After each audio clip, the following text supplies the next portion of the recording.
Meeting will come to order. This is a meeting of the Littlestown Area Board of School Directors. This is a meeting of the board taking place in the public in accordance with the Sunshine Act. District residents who wish to address the board are required to sign up to provide public comment at least 5 minutes prior to the start of the meeting. Public participation will only occur during the designated public comment portion of the agenda. Disruptions, interruptions, outbursts, or other disorderly conduct of any kind will not be tolerated. By attending and or commenting publicly in this meeting, you are consenting to the district's recording, retention, and future viewing of this meeting. This meeting is also being live streamed as a convenience to the public. In the event the live stream fails or cannot be transmitted for any reason, the in-person meeting will continue without interruption. Mrs. Mummer, would you please call the roll? Mary Brenneman. Here. Donna Bayless. Here. Jeannie Ewan. Here. Jane Lovell. Here. Danielle Brenneman. Here. Stephen Yerger. Here. Wayne Sullivan. Here. Ally McCall. Here. And Janelle is not. Daniel? Please rise for the Pledge of Allegiance, a moment of silence. I pledge allegiance to the flag of the United States of America and to the republic for which it stands, one nation, under God, indivisible, with liberty and justice for all.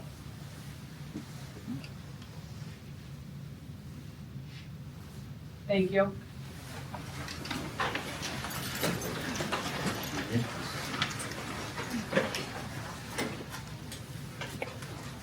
All right, we are honored to have with us this evening, January 2026, Students of the Month. We start our night off with ACES, first grade, Dahlia Stumble. And I hope I got your first name right. Was I close? You did, you got it. Coming right here beside us. Before I begin, good evening, board and members of the community. I want to say before I start reading that, sorry, it's different speaking to adults than first graders.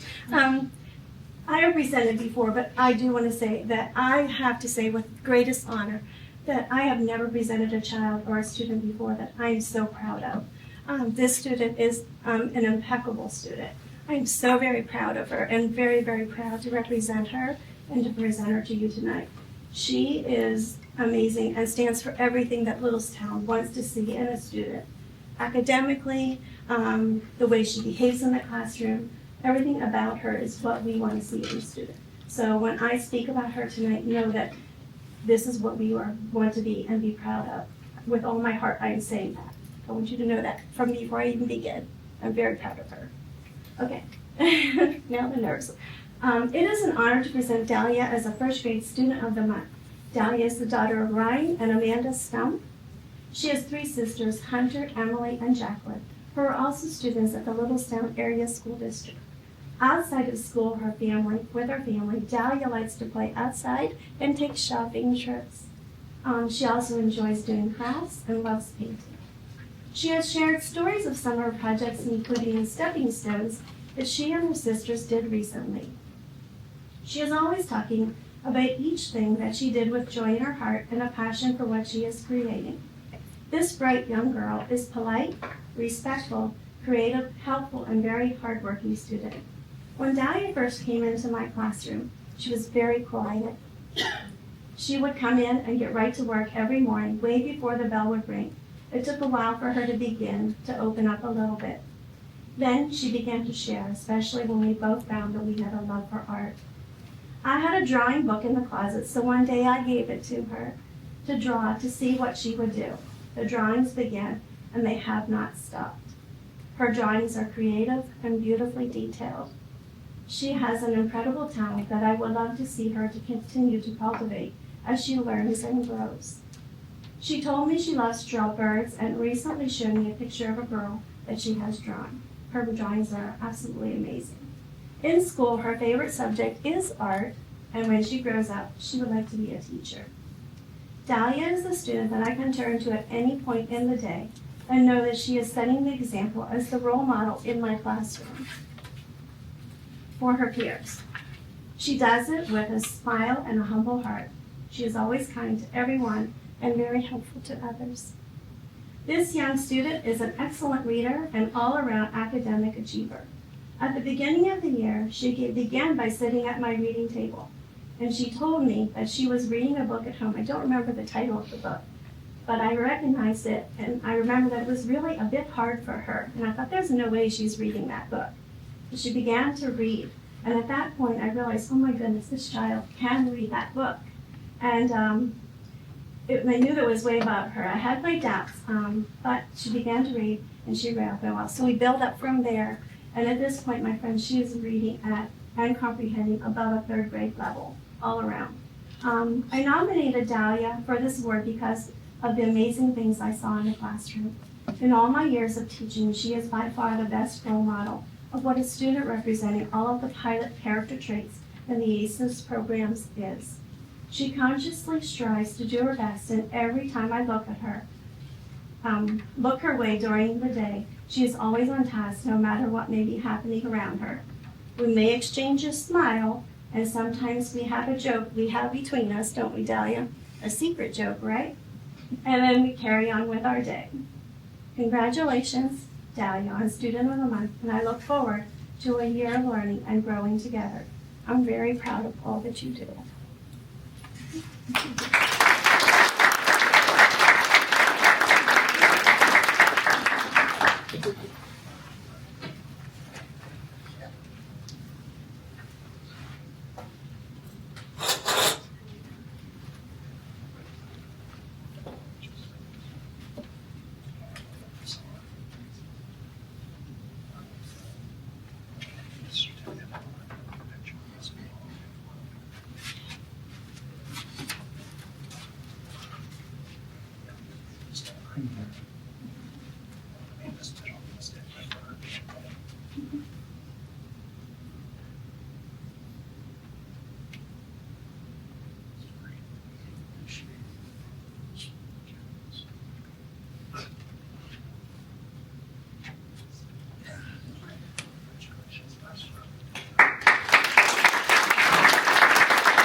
All right, our next Student of the Month from 4th grade ACES, Adeline Colonna.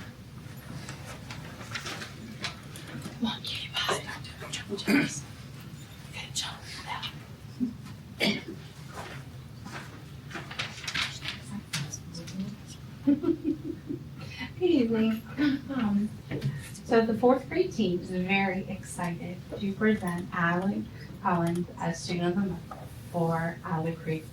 Addie is the daughter of David Collins Santiago and Rebecca Collins, and is a current student of myself, Mrs. Green, and Mrs. Zeitler, her parents, and we are very proud of her and excited to see her be selected for this honor. Addie has grown into a very conscientious student, and she cares a great deal about her work. Addie is an absolutely amazing student. She works hard every day and wants to do well in everything that she does. In class, when something gives her a little trouble, she is never afraid to ask for assistance or even help her classmates if they need help. Her teachers can always count on Addie to make good decisions, be prepared, and do her best on everything. Her hard work and dedication to her learning has already shown this year during her tremendous eye-ready growth in both math and reading. Mrs. Rackowitz says that Addie is an awesome artist. She loves trying out different techniques and art concepts in her work. I'm so proud of how she has grown as an artist over the years. She's always helpful and attentive and such a sweetheart. Mrs. Staub says that Addie is such a ray of sunshine. She has a positive attitude and always puts forth her best effort. I am truly grateful to have the opportunity to work with her every day. Addie has shared with us that of course her favorite subjects are math and reading. She has the best teachers in there. But she loves coming to school because she gets to learn new things every day and be with her friends. She also enjoys 3D printing, and she wanted everyone to know that she feels Mrs. Green and Mrs. Ayler are the best 4th grade teachers. Addie's parents have reported that outside of school she is part of the Good News Club and loves the outdoors. You can often find her swimming or jumping on her trampoline. Miss Addie is also very creative and loves to create new things or spend time with her family. Her mom told us that she is super helpful and even helps take care of her older family members cheerfully and willingly. What a kind and caring pilot. Over the holiday break, we were very jealous because Addie got to go on an amazing trip to Puerto Rico to see her family. On her trip, she worked hard, very hard, to make sure that she kept up with all of her schoolwork, and she also made sure to have some fun in the sun and have some family quality time. She came back, she took the iReady test, and she rocked it, so we were very proud of her. Mrs. Eiler and Mrs. Green are very excited to present Adeline to the board as our 4th grade student of the month, and we cannot wait to see what the future holds for this bright young principal.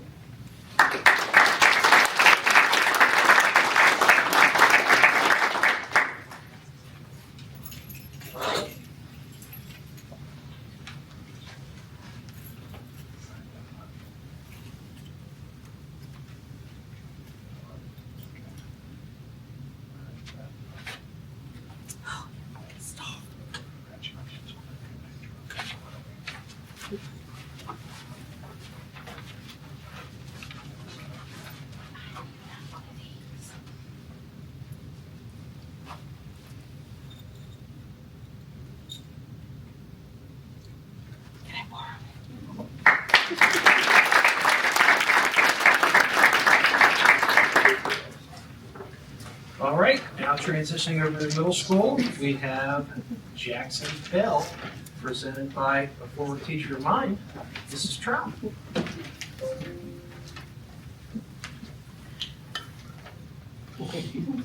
You're the best. I don't have a speech prepared, but I do have some notes about Jackson. Jackson was nominated by 3 different teachers this month for Student of the Month. And so I asked some of those teachers what were some qualities that they felt that Jackson had in their classroom that made them want to nominate. And all of us thought that he embodies the pride, which is our motto at the middle school, having personal responsibility and individual dedication to excellence. And Jackson has that every day. This month we're studying integrity. The word integrity is our character trait, which means you're always doing the right thing even when nobody's watching. And we find that we can trust Jackson to be that person in our classroom. Outside of school, he's a committed member of his lacrosse team, and he'll talk to you about that at length if you ask him about that. That's a big part of his life. He's also a member of our band at Maple Avenue, and so we're proud of him for representing us there. He has a really good way of balancing his schoolwork and all his activities outside of class. His teachers find that he can work both independently and collaboratively, which in the middle school, they're required to do both on a regular basis. So however he's working academically, he's thriving and doing his best. He's always willing to help others. He has a lot of insight into the class discussions, and he'll always add what he feels is best there, and he will add on to what other students say and be engaged in that. He is very mature. He's a role model for his peers. Other students look up to him, kind of look to him to see what he's doing. If Jackson's doing it, then I should probably be doing it. And we encourage that in our middle school classrooms. He treats everybody with respect, and we believe that Jackson has a really bright future, and we're very proud of having him in our Maple Avenue family. So, congratulations, Jackson.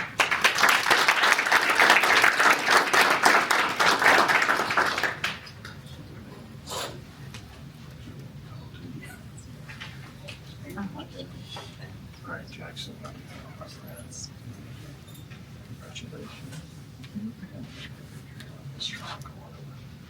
I'm also affiliated toward the music school. Jackson, congratulations.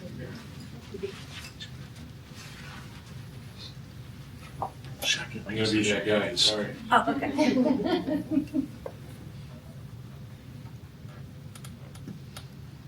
on, I'm trying to work my photo. Thank you.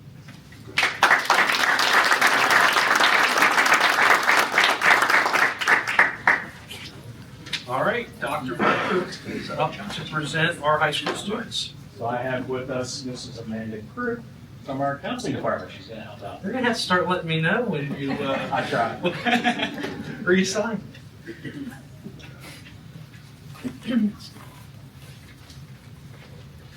Good evening, members of the board, administrators, staff, and community members. This evening, I'm here to present Brianna McCachran. She has spent the last 4 years at Littlestown High School, and she is the embodiment of kindness and compassion. She is truly one of our sweetest high school students that we have. Her teachers and school counselors all consistently describe her as personable, kind-hearted, courteous, and welcoming. In class, she works well with all students and is encouraging and hardworking in group assignments. These traits all lend well for her future goal of becoming a preschool teacher. Brianna has carefully considered this career goal over the last 4 years and has curated her course load to support her in achieving it. She has been attending the ACTI Early Learning Program these last 2 years and has achieved a number of certificates through this program, including, but not limited to, CPR, first aid, and health and safety for children for child care centers.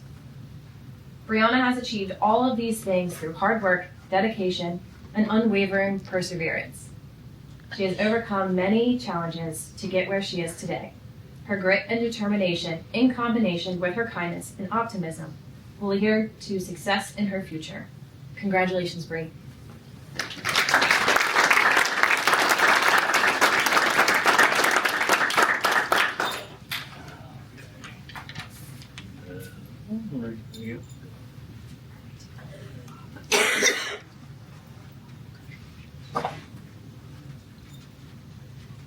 Come on. Congrats.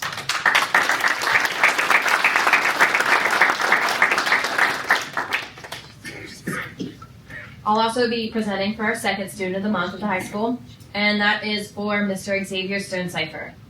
Xavier is someone who might not always be the loudest voice in the room, but he is the perfect example of how being soft-spoken doesn't mean lacking direction or determination.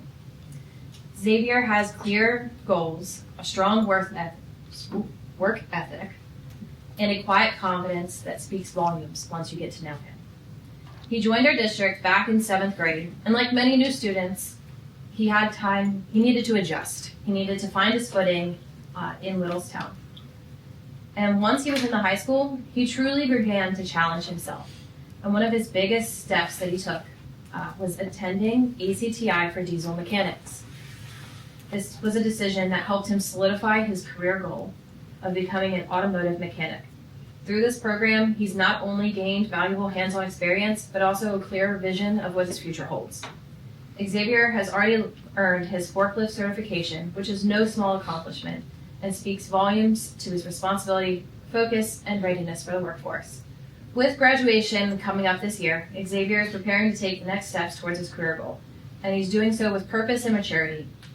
What makes Xavier stand out is his willingness to push himself, even when it means stepping out of his comfort zone. He shows us that success doesn't always come from being the most outspoken. It comes from consistency, effort, and having a plan. We're incredibly proud of you both, and Xavier, we're excited to see where this journey takes you. Please join me in congratulating Xavier, our well-deserving student of the month for January.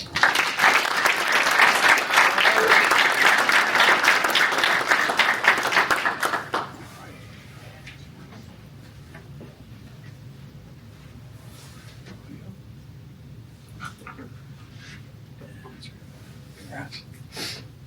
Come on first. Yeah, good job. There we go. Thank you. Now you're gonna stand this way so you can face that.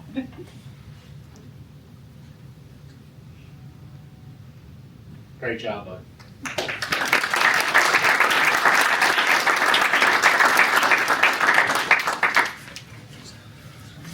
I'd like to congratulate all of our students of the month for your great accomplishments and your hard work, and thank you all for embodying what it means to be a Littlestown Thunderbolt.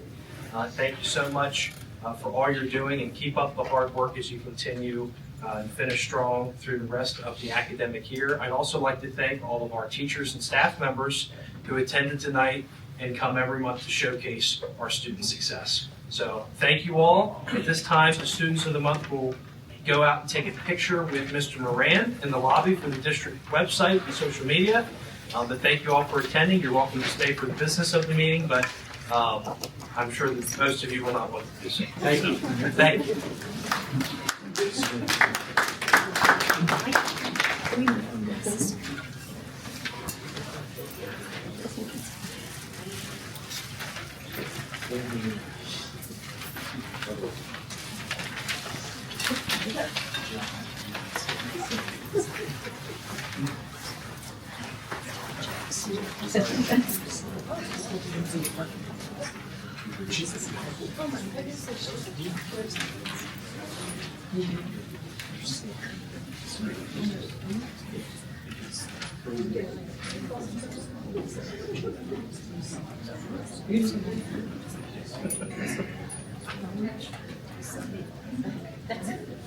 We now recognize members of the public who have signed up to provide comment as stipulated in Policy 903. When your name is called, please approach the podium and state your name, confirm you are a resident or taxpayer in the district, and your topic of discussion for the record.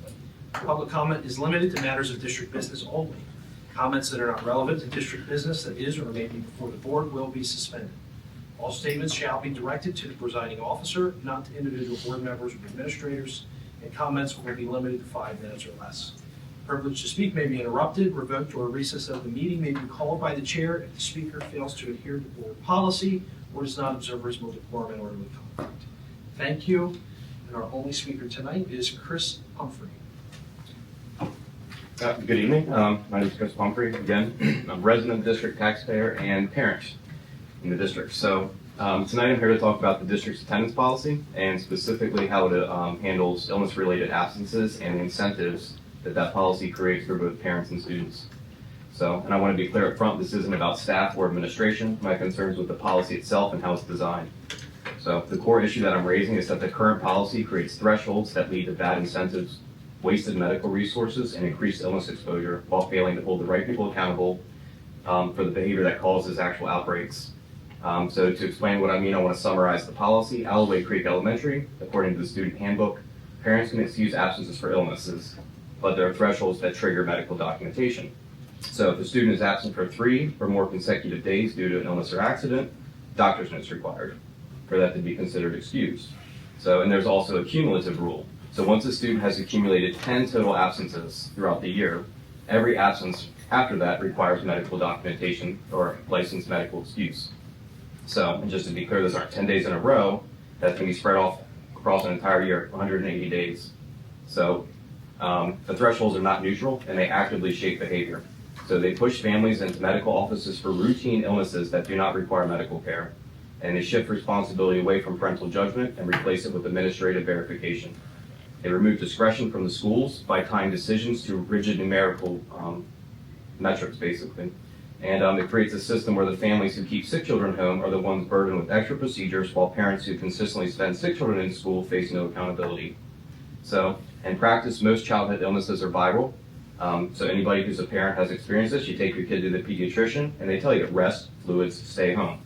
And usually most lose 5 to 7 days. So there's no treatment, no intervention, it's home care. So the policy sends families into medical settings not because of health care or public health is needed, but because paperwork is required.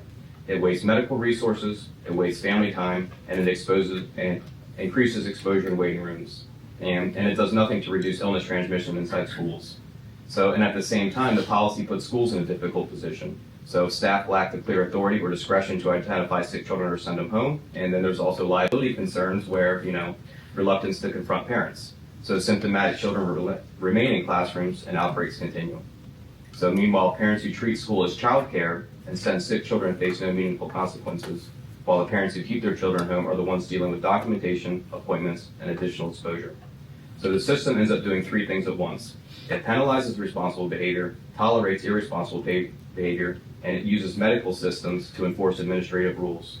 So this is a policy design problem. So I'm not proposing anything crazy or anything invasive. Children get sick, and I'm not suggesting that schools become screening centers. But what I'm saying is that the policy itself needs to change. Thresholds should reflect a medical reality and not arbitrary timelines. Schools should have more discretion and clear authority to send symptomatic children home. Parents who keep their children home when sick should not be procedurally penalized for making responsible healthcare decisions. And parents who send sick children into school should face accountability. And right now, the policy creates the opposite outcome. It produces more exposure, more wasted resources, and more illnesses. And that's what I'm challenging. Thank you. Thank you. All right, moving to our district updates. Thank you, Chris. My pleasure. Gil, for middle school, high school project. Good evening, everyone. You know, how do you say your last name? Honey, Honey. After like 2 years of this, I should Irish. know that. It's Irish, like the fighter, Gene Tunney. Yeah. Thank York County says Tooney. I'm not sure if this is going to be the last report. We're in punch list phase right now and finishing up some last minute items that needed to be done. That's the schedule status there. I think the only important things there is we didn't lose another day because of the snowstorm. We're into 29 months right now, which puts us about 2 months over the contract. And the final completion date of 1/31, the project is basically complete, but like I say, we're doing punch lists and there's a couple items that need to be caught up yet. You can go ahead, Carrie, put the next slide up. Original project cost, $57,337,869. Payouts to date is $45,300,729.32. I don't know where the 32 cents came from. Net change by change orders, $1,691,944.98. Next slide, Karen. So we're working pretty much now in these areas here to finish up. That would be, for those of you with your back to the board, that's this area here. Next slide, please.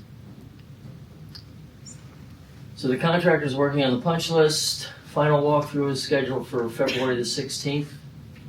Kitchen hood is completed and the test is scheduled. They're still working out some issues with it. Myco, the HVAC contractor, is working on removal of the unused pneumatic thermostats, which seem to be popping up all over the place, but they're pulling them off. They replaced them all with the electronic system, so there's no need to have them anymore. Drywall is up and taped, and the joints are finished in the new graphic arts area down in the lower A level. The commissioning of the air conditioning and heating system is being done. The choral and band rooms, I have it there and occupied in the next 2 to 3 weeks. Is that right, Victor? Or we still on? Okay. Choral and band room are going to be occupied in the next 2 to 3 weeks. Next slide. Paving areas, there's going to be a number of them that have to be completed in the spring. The top coat on the lot behind the school, the top coat on the lot by the tennis courts, that all has to be completed in the spring. And then there's a patch on the road that goes behind the school that will need to be done.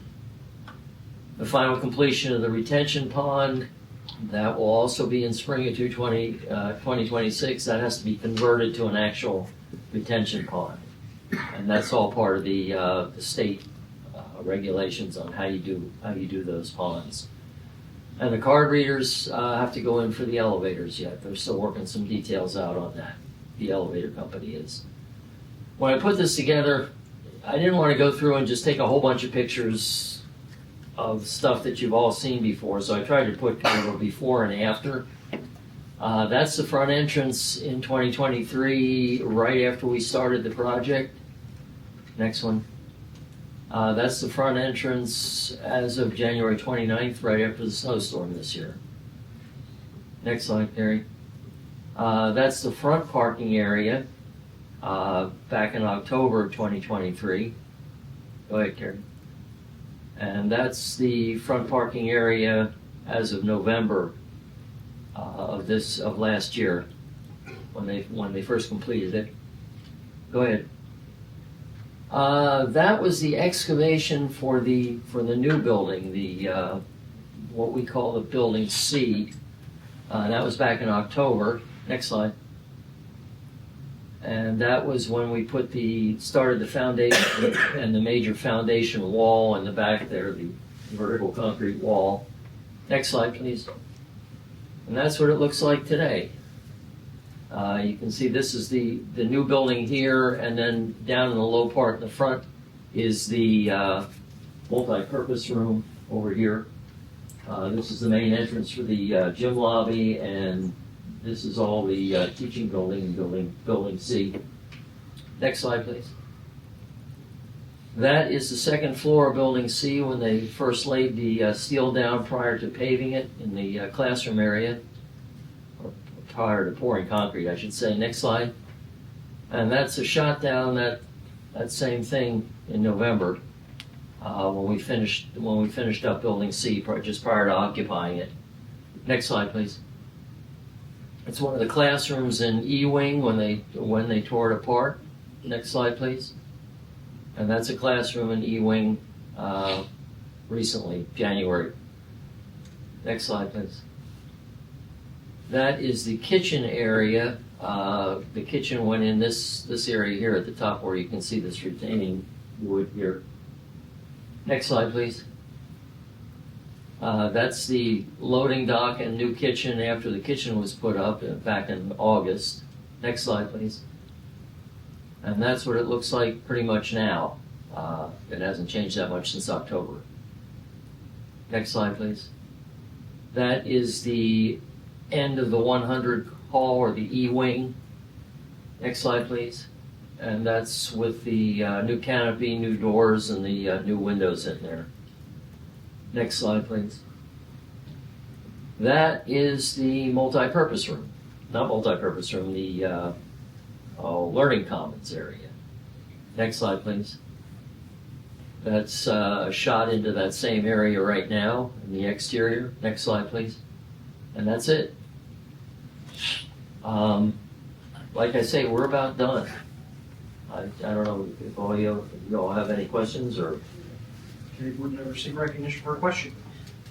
Gil, the reason some of the things are waiting till the spring really is, it's mostly the types of things where with the temperatures, it can't be done until then. Most of the asphalt plants are shut down, so you can't pave right now. That's primarily what we have to do. And the excavation to convert the pond into a retention pond can't be done until spring because it has to be excavated, soil has to be put in. There's plantings that go in there and a number of other things. And the punch list, from what I've seen at our last meeting, it's a pretty reasonable punch list, and most of it is just things that don't quite look right that need to be taken care of: painting, plastering, electrical box covers that aren't on, thermostats that need to be taken off the wall because they're not used yet. As far as mechanical and equipment wise, there isn't a lot. There's some balancing issues and some things that didn't look right to some of the engineers that need to be changed, but I would say as projects go, it's not bad. Not a bad punch list.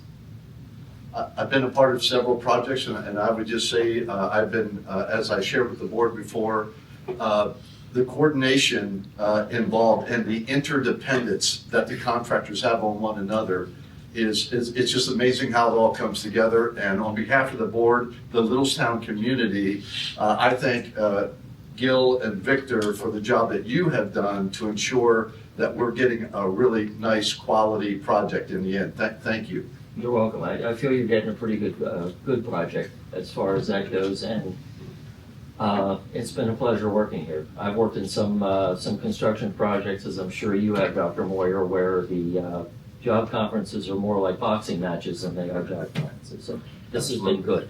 Thank you. Gil, 1 second. Yes, Ms. sir. Bayless, question? Yes, please. Sure. Just if you could just briefly tell us, if it's not too much trouble, about the thermostats and why they might need to be removed. The system that was in there is from 60s, Victor? Yeah, it's what they call a pneumatic system. It works on air pressure. Okay. Very slow operating. There's not really good control over it. That was all replaced in this project with an electronic system, a computerized system. So those thermostats are kind of hanging on the wall, but they need to come out. Part of the project was to take them out. So we've already paid to take them out, so they need to pick it up and take them out. Okay, so it's not like we don't need them. No, you don't need them at all. Thank you. They're almost as old as I am. Thank you, Gil. Mr. Trone with a custodial personnel report. We're delighted to have you with us this evening. Good evening, everyone. So I just want to go over some background, where our custodial needs are, and how many open positions we have right now, and what we've been doing. It's probably been about 8 years since we've been fully staffed with custodians. We went through a time period very early on in my career here that we were fully staffed, but that's been a while. When we are fully staffed, we have 17 custodial positions. We have 3 head custodians. We currently have 3 LASD full-time custodians. So over the years, with the shortage of custodians, we've outsourced. We have Interstate, you might have seen their name somewhere. They were hired to hire positions to fill our empty positions. So currently, if we're fully staffed, we have 8 outsourced full-time custodians, and we have 3 part-time custodians that are outsourced. Now currently, as of today, we have 2 open part-time positions. I say today because we just had another full-time person come on. So it's been a very big turnaround of custodians, outsourced. It's just a revolving door, okay? We realize we need to look at some other options moving forward. What are our options? What can we do, okay? So I came up with a few ideas that we can talk about. I have an alternative cleaning ideas. So when we are short-staffed, what's the priority? So when we're short-staffed, we only have so many people, we still have the same amount of building to clean. What do we do? Okay? The needs that need to be done every day, regardless of the amount of staff we have, is we empty the trash, we clean the restrooms, the nurses' areas get cleaned, gym floor needs to be dry mopped daily to remove dust, which can be damaging to the wooden floor and can cause the floor to be very slippery. Head custodian does all the laundry, mops, rags, towels. And they need to refill all the supplies in the building, in your restrooms. So what doesn't get done? Well, the windows don't get done. The floor cleaning doesn't get completely finished. They might not get wet mopped. The carpets and walk-off mats are not cleaned daily. The classroom sinks do not get cleaned. Rooms don't get dusted. The hallway floors only get spot cleaned. And the stairways don't get cleaned. So looking at some ideas, what could the teachers and the students do to help out the custodian's job? They can put the trash can outside the door at the end of the day. They can pick up trash, pencils, etc. off the floor, so it's easy for the custodians to clean the floor. They can put the chairs on top of the desk on days the desks are not being cleaned. We also can look at an alternative cleaning schedule. What does that mean? That means classrooms can be cleaned every other day. Dry mop all classrooms and hallways at least every other day. Wet mop as needed at least once a week. An alternative cleaning schedule could look like clean the library Monday, Wednesday, Friday, and maybe the auditorium Tuesday and Thursday. You can vacuum the carpets every other day. We don't have a lot of carpet, but we do have some. Additional custodial equipment can make the cleaning process more efficient, therefore saving custodian man hours. Time considerations. So things that people don't think about that our custodians do on a daily basis. So they do event setups, basketball games, volleyball games, wrestling matches, plays, musicals, concerts, etc. The amount of time varies depending on the event. They pull the bleachers out, set up chairs, tack the gym floor for basketball and volleyball games, clean up after the events. This all takes time away from the daily cleaning schedule of all the custodians in the building. Cafeteria duties. They have student breakfast set up and cleanup, trash removal during lunches. Lunch cleanup averages about 90 minutes depending which building you're in. They put the tables up to clean the floor and then put the tables down after the floor is cleaned. Some of the hurdles we've experienced in the hiring process, one has been the clearances. Unpaid mandatory training that all custodians have to do, whether they're our employee or outsourced. So that's through the vector training programs. Everybody's hired has to do the same training. Lack of cleaning experience. It's tough to find experienced custodians. And the majority of our work is second shift. Working extra hours for special events. If we have events over the weekend in the building, we need to have custodial staff there. They're required to be here and work. Outsourced custodians currently work 37 and a half hours. That's where our full-time custodial shifts are. We could increase that to 40, be a couple extra hours a week for everybody, because most people are looking for 40 hours. Another suggestion would be hire students during the school year to help clean. There's a lot of districts in the area that currently do that. We do not. Any questions? Any questions from the board on Mr. Truman's presentation? One alternative we had was completely outsource everything. We had put an RFP out several years ago. Thomas could share numbers with you what that looked like. It wasn't favorable. At that point, the board wasn't agreeable to that. So, everything has a price. Just what can we do and what can we afford to keep a nice, clean facility for our staff and our students. So in your opinion, do you think that to move to an alternate cleaning schedule, that would be something that would still keep the health and safety and cleanliness of our schools at an appropriate standard? I do, yes. It would just be a change for everybody to get used to that. And like we said, with students picking up pencils and papers off the floor, and just everybody realizing what your area is going to be done that day. Don't expect the same thing that you've been used to for years. Ms. Bayless? Can you tell us, you mentioned about unpaid training for the custodians? Could you maybe go into that? The interstate employees that we have, they have to do about 4 to 5 hours of training online through Vector, which is our program that we have, which is training that's required for all employees in the school district. They've been complaining about not paying those people to do that, and we currently do not pay them. And this training is all done before they even show up for the first day of work. I can't tell you how many people go through the training, get the clearances, and never actually show up for a day of work. Wow. Okay. Are they, when they're going through this training with Vector, are they currently our employee at that particular time, or do they become our employee once they show up? Once they show up. Well, that's probably why we don't pay them. No, we're not gonna pay them before they even show up. What if they never show up, and then we're responsible to pay them for the hours they spent doing the training? Right, no, I'm with you, but my initial concern was that we're kind of asking them to train without being paid, and I didn't understand where the actual employment part started, so thank you for that, makes sense.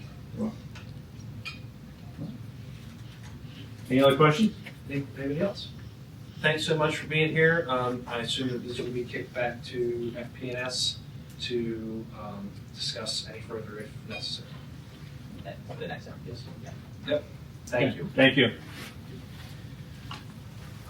Next on the agenda is Mr. Brian Pingaman from Turf Track Report for the athletic field up. Good evening. If you recall, I guess most was here, I was back here in April last year. I kind of went through the study that we did for the baseball, softball field improvements and kind of had a course of action to go through. We've been working on it due diligently. And what we did since April was if you go to the next slide, please, we went into our, back. There we go. We started with the municipal and regulatory approvals. We submitted to the borough. From the borough, we're going to be required to have stormwater management permitting for both projects. And then with Adams County Conservation District, the softball field required us to become a partner with the NPDS permit for the high school project, so we had a little bit more work to do there. The baseball field itself is a simpler application, an ENS application. We're in the process there, and I would say we're 95% on all those approvals. We're looking at getting those approvals here this month and possibly next. Some other things we did over the summer, we had to do survey so we could get our engineering taken care of, as well as infiltration testing for the stormwater management. Next slide, please. Under the baseball field improvements, and next slide. With the baseball field, the base bid that we're looking at is one, field regrading. The regrading will take place basically from the baselines to the sideline fencing in front of the dugouts. If you recall, the existing field drops off pretty quickly there, so we're going to be regrading that area. What we tried to do, again, to help with our permitting, was to limit the disturbance to under an acre. So that's why we're not tearing all the sod off and redoing everything. I think we can salvage a lot of the existing sod with some renovation, but the major grading would be from the baseline to the dugouts. Field renovation, we're going to be rebuilding the pitcher's mound, the home plate area, as well as the infield. We'll be looking at regrading that to help positive drainage. We'll be replacing the backstop, as well as sideline fencing. The backstop is about 22 feet 6. The sideline fencing from the edge of the backstop to roughly the first and third baseline is 8 feet. Then we have perimeter fencing, which is 48 inches, to the outfield fence, which is 72 inches. We're also looking at installing ball control netting along Newark Street, as well as new dugouts.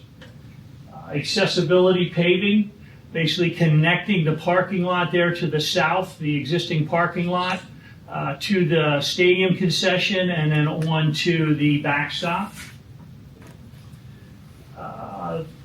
Distances wise, from the parking lot to the bleachers, you're roughly about 590 feet. If we would have parking in the stadium parking lot to the bleachers, would be roughly 350 feet, just to give you an idea of the travel distances there. Also included with the base bid will be electric service to the dugouts, as well as repiping to the scoreboard, and then to the bleachers for some outlets.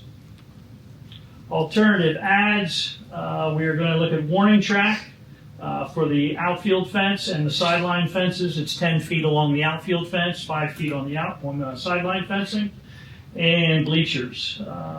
We're looking at a plus or minus 150 seat bleacher for those.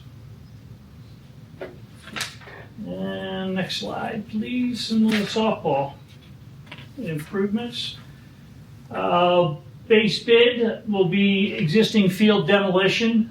You'll notice the field has been reoriented to get the best solar orientation. The location does also accommodate in the future, if the track is expanded, will accommodate that future expansion, so there is enough room between there to make those two improvements work. Backstop fencing again, and sideline fencing. The 22-foot backstop. 8 foot across the baselines to first and third, 42-inch on the sideline fencing to the outfield, and again a 6-foot fence on the outfield. Dugouts are included, as well as the batting cage relocation, and then again electrical service to the dugouts and the scoreboard. Adds we're looking at there would be the parking lot. It is 44 spaces with 2 handicap spaces. Ball control netting for the parking lot. The warning track, again, 10 foot on the outfield, 5 foot on the sideline. That is also an alternate. Bleachers, as well as a potential irrigation system. Access ways, if we would not accept the parking lot, the new parking lot from the existing or your new high school parking lot, you're looking at about a 450-foot distance from parking lot to the backstop for the softball. Just again, some rough distances to be aware of. I do believe we will be putting the handicap porta potty pad in, so we do have one located there with the softball on that connection to the running track. Next slide, please. And then the tentative schedule that we're looking at moving forward with, as I had mentioned, our municipal regulatory review process started in July. We're looking at wrapping that up February, March. Stormwater management approval from the borough, we are anticipating that this month.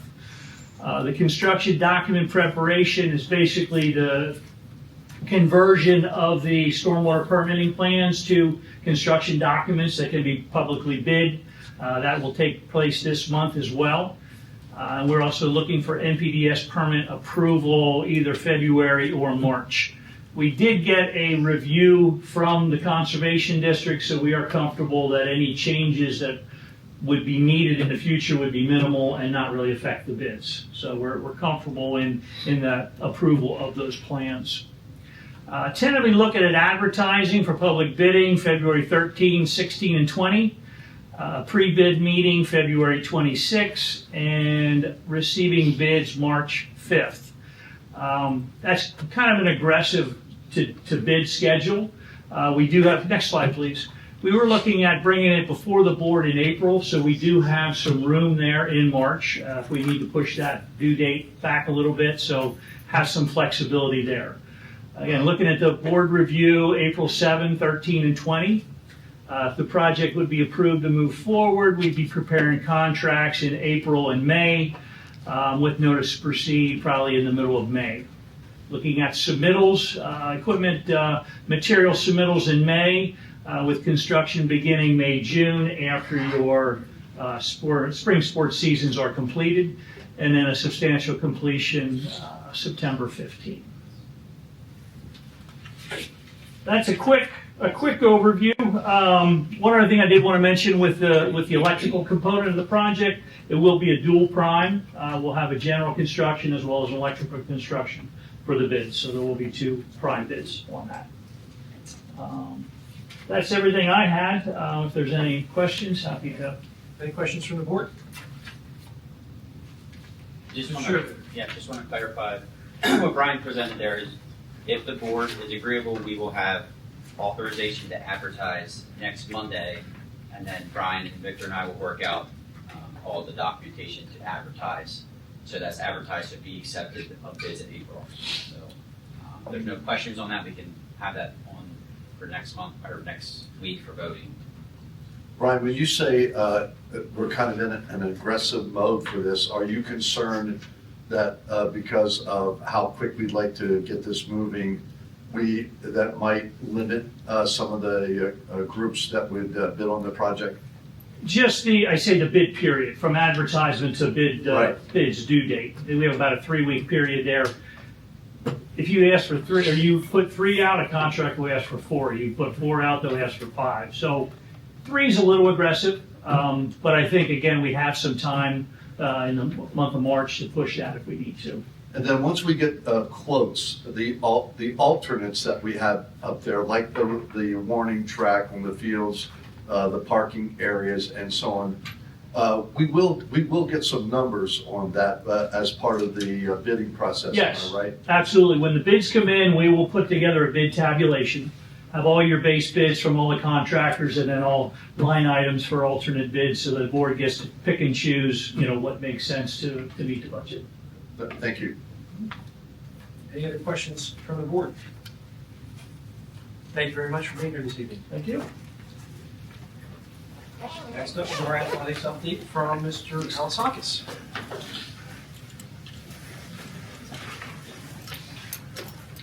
Good evening, board members, Superintendent Moyer. All right, as winter sports seasons conclude, we actually conclude this week, if you can believe it. Our last games will be Thursday night. Our varsity team is playing tonight. It's a very busy night, by the way. We have junior high going on. They completed, and we have junior varsity and varsity going on right now because of the storm. So we had 4 games going on tonight. So again, I'm done here. Excuse me. I'm going to be running back up to the school. But winter season's concluding, and our student athletes have competed at a high level and accomplished both individual and team goals this year. While no district championships are anticipated this year in winter sports, each program demonstrated meaningful growth in competitiveness, strategic development, and overall sustainability. All athletic programs remain on a positive trajectory, supported by strong junior high and junior varsity programs that continue to develop and prepare student athletes for the varsity level. And I'm going to give you a couple examples. In girls basketball, this is the first time in probably 3-4 years that we have a junior varsity team that is competing at a pretty good level. And our junior high numbers are thriving there. So when we look at the trajectory of girls basketball, we have the student athletes coming through that's going to continue to build our program. The boys program, as I think I shared with you guys last month, we have our new coach. And when I see the students in the hallway, the old saying, no news is good news sort of thing. And the kids are all very positive about Coach Woodyard. I see them out in the community, and I'll say, how are things going? And I was just sharing with Coach Woodyard this evening as I was getting ready to come down here. I said, I saw one of the players over at Kenny's, and I said, you know what he said to me? He said, Coach got us donuts for Saturday's practice. So he's making those connections. And not that it's anything like absurd. We've all done that as coaches, but it was cool that the students saw that, and then Coach is making those. And of course, Coach Polachuk with wrestling, he continues to build a strong program. Our team did very well, and now we're moving on to our individual tournament. I mean, we did well in the tournament. We won our first game, and we lost to Biglerville, it was Biglerville, right? Yeah, it was Biglerville, and then we lost 35-31 to North Lebanon. It was a very close one. But now we're going to move on to the individual, and that's why I share we don't have any district championships on the way. Okay, so that's with the sports side. League update. I don't know if you've heard, but there's a conference name change. Based on votes cast by member YAIAA schools, the YAIAI. I'm glad we're changing that. I am going to be totally honest with you. The YAIAA Executive Committee has concluded that the league will be renamed the South Central Athletic Conference, now the SCAC, much easier to say than YAIAA, beginning with the 26-27 year. So that's coming right on board. This decision reflects thoughtful input from across the league, from a shared vision for the conference's long-term direction. Formal approval will occur during the annual review and adoption of the league constitution this coming spring. Additional information regarding implementation, including branding, scheduling, official communications, will be shared as it becomes available. So I just want to share that with you guys, because as you hear now and as you're out there, you'll start hearing SCAC more, and the YAIAA is going to go away. And that's because we basically added Franklin and Cumberland County to the league now. So that's why that's changed. Okay, now budget for the athletic. Budget planning for the upcoming school year is ongoing. Coaches have submitted their budget requests, and continued discussions are taking place to review needs, identify priorities, and evaluate requests in a fiscally responsible manner. Although no final decisions have been made at this time, I can tell you that significant cuts have already been made during my collaborative conversations with the coaches. As part of these ongoing discussions, several safety-related and life cycle replacement needs have been identified, including athletic mats for our wrestling team, a high jump pit for our track and field team that have reached the end of their usable life cycles, basketball shot clocks. I think I shared with you, I think in a December meeting, that the PIAA has adopted the shot clocks, and we're going to need to have them in place by the 28-29 school year. So I share that with you now because we're going to need to think about that as far as ongoing or an upcoming cost, and it's going to be a little higher as far as costs are concerned. And then we finally have the replacement of the aging utility vehicle, our Gator, which is 22 years old. Okay, and that is what our trainer presently is driving around. While these requests represent higher cost purchases, the ones I just shared with you are all on the little bit more expensive side, each is necessary to maintain safe conditions for student athletes. All requests are being evaluated in the context of overall athletic needs to ensure appropriate prioritization, long-term planning, and responsible management of district resources. The athletics department will continue to work collaboratively with administration as discussions progress and will provide updates to the board as planning and recommendations are finalized. Are there any questions? Any questions from the board? Dr. Moore, statement? So, Jeff, could you educate us on what are those teams from Franklin and Cumberland that are coming our way? Or it's not the entire county, right? It's just a handful. It's like, so for example, James Buchanan now will be in we'll be playing them more often. Shalom Catholic now is on the radar more in some sports as league games. Let's see here. Big Spring, yes, thank you. Big Spring is another one that's come on board. Yeah.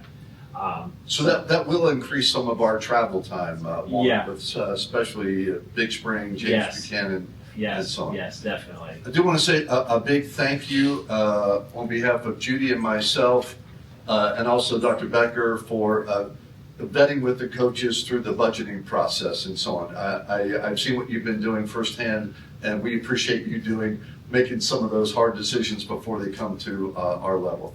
Thank you for that. Thank you. Also, I would just say, board members, this is something you probably are already aware of. Getting Jeff and our athletic trainer around the campus during the fall and spring seasons, it's imperative that somewhere along the way, I don't know how it's provided and who provides it, and so on, but we've got to get them some transportation. That is a must, in my opinion, not a nice to have. It would not be a good look for our trainer in the current Gator that we have, where the brakes don't work so well, to run over one of our student athletes, I think that, and cause injuries. The athletic trainer is there to help us with injuries, so that would not be a good look. So I would just ask, everybody to, put that in the back of your brain, and let's take care of that sooner than later. With that being said, thank you. But with that being said, I'm probably the only athletic director who doesn't have a means of transportation around campus within the district. Okay, other than my legs, to get from one side of campus to the other. But so they are priorities, and as Dr. Moyer said, I'm exploring other options, and we can always talk about those in other ways. But they are part of that I'm going to be talking to you guys about also. But thank you, Dr. Moyer. Thank you. Any other questions or comments? Other questions from you? Thank you very much, Mr. Olsakis. This is just, I would just like to recognize Mr. Moran, because you mentioned about the girls' basketball. And most people probably do not know this, but I credit Mr. Moran for almost single-handedly saving girls' basketball here. Like the amount of work and time and effort that he put into that 4 or 5 years ago and even continuing. If people don't know it, he deserves some recognition. Thank you.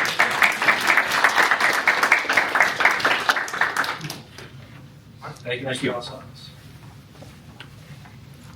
All right, next update, Pupil Services, Dr. Fiaschi. Hello.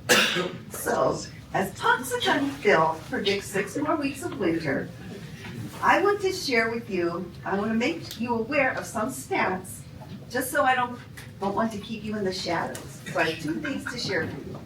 This month, February, is when my team meets with the LIU preschool classes to meet with the families and the new students coming in with IEP. So this is where we kind of get an idea of the number of students coming in with disabilities. So this helps us in deciding classes for next year. This is how it came about for the autism class, because of the influx of students with autism. So that happens this month. The other thing I want to share is that for the past 2 years, we have received PCCD grant funding money, and that money has been used to support the secondary behavioral specialists. So since that money is coming in this year for the 26-27 school year, we will continue to use those funds to fund that position. She supports 6 through 12, all students, particularly the emotional support classrooms, has some learning support classrooms, but also regular ed students also. So that funding will continue to support her for another year. That's all I have. Any questions for Dr. Fiaschi? Thank you. Dr. Naylor, Safety and Technology. We start with technology. Speak a little bit about technology as it relates to student devices.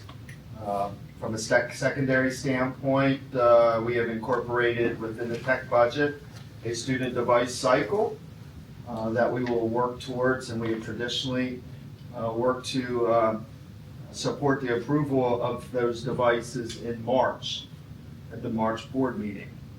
Last year, we also decided to support ACEs and student technology with iPads and start a cycle and a process at Alloway Creek.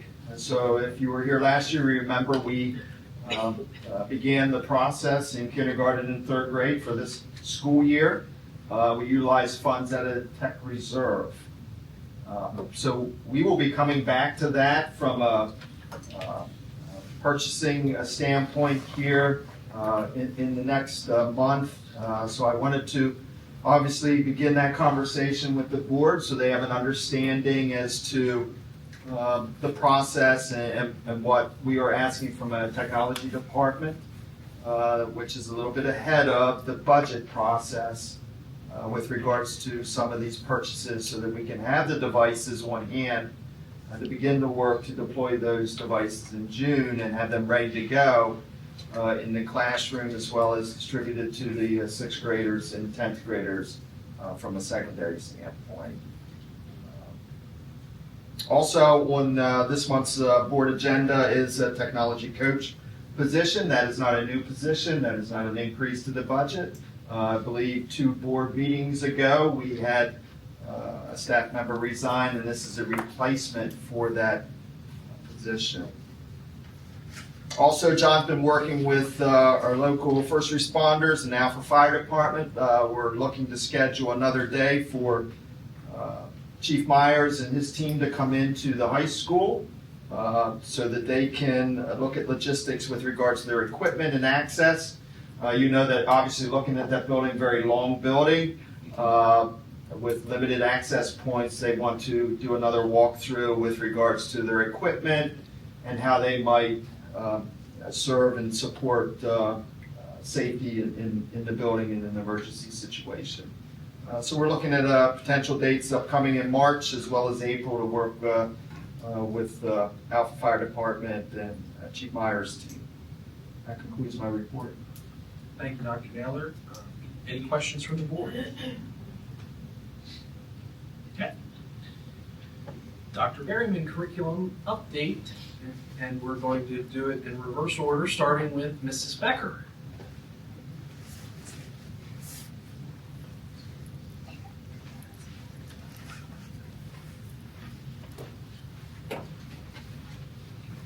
Good evening. So, probably well over a year ago, the Thunderbolt Foundation started working with the district to help create a branding guide for the district, which is something that had never been in place before. Purpose of the branding guide is simply to unify the colors that are used throughout the district and also clean up our logo. It's not changing the logo, it was just cleaning it up because over the years what had happened is it had gotten out of proportion in size and changed, and different people were doing different things with it, and the colors that were being used were all over the place. So the purpose of this is working with the district, with their input, to create an official branding guide, which most school districts do have in place. Importance of this is so that people are using the correct logo in the correct way.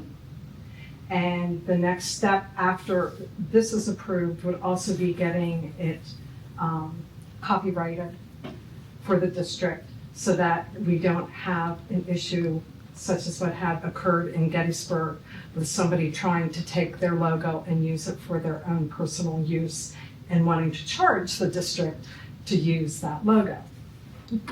So I know that you have, and you were probably able to look through it. Everything that is in here was created in conjunction with the district, with their input. The principals, Judy, Carrie did a lot of work in helping cleaning everything up and making it look pretty in the end, so I appreciate her work in that. Just incorporates a lot of things that needed to be added for the district. So I'm just here to present it to you to answer any questions that you may have on any parts of it. I think it's pretty clear, cut with everything. We have changed it to integrate the new schools, the new names, and also be nice for people in the district to know just where everything is and the the addresses and such if they need it. This would be something then that would be posted on the district website so that people can use it. Your booster clubs also, this is something that they would follow. And to make sure that they too are incorporating the proper logo whenever they are doing anything. There are places in here where the district would approve to make sure that they are using the official logo of the district with the proper colors. The one place that we did leave a little open was athletics, because different companies only use specific type for their lettering. So that one we left a little bit open to, for the athletic director to look at that. So I'm just here if you have any questions about what we've been working on in any parts. First, I want to say thank you for all the work that you did. And Carrie. And Carrie and everyone that was involved. I know that it's been a lot. We've talked and communicated throughout the process, and I'm happy to see it finally coming to fruition. And we thank that you and the foundation for sort of spearheading the effort into getting this done to the district. Yeah, so this is sort of a gift the foundation is giving, so all costs incurred with putting this together have been paid for by the foundation. So it was at no cost to the district to do any of this. Thank you. Are there any questions from board members on the branding item? And we did add in also looking at a little bit with signage. Felt that that was very important to include in here, because realistically, any sign that is common within the district is your property. So that's why when the Thunderbolt Foundation has any signs that we put up, we get them approved by you, so you see exactly what it looks like, and you can approve because it's representing our district. And it's just basically saying that anybody that would hang anything within the district has to have approval from one of the buildings to get that hung, so you don't have random signs put up there, or potentially something that could cause a conflict within the district. So that was just sort of a safeguard that we put in, to put in here, so that, your booster clubs and anybody that uses the district are able to go to this and they can clearly see the guidelines that go along with that. If there are no questions, thank you so much. We look forward to approving it next week. So is the foundation doing the copywriting? I'm sorry? Are we doing the copywriting, or is the That's foundation? going to be on us to communicate with our. Well, I know that would help. Yeah, Dave gave me the name of a solicitor probably last spring, so we do have that. Yeah, it was the same firm that actually assisted Gettysburg. They could do it. Our firm could do it. There's options, but yeah, they would be a good choice. Thanks, bud. Thank you. Thank you. All right, and now Mr. Moran with an ELA resource.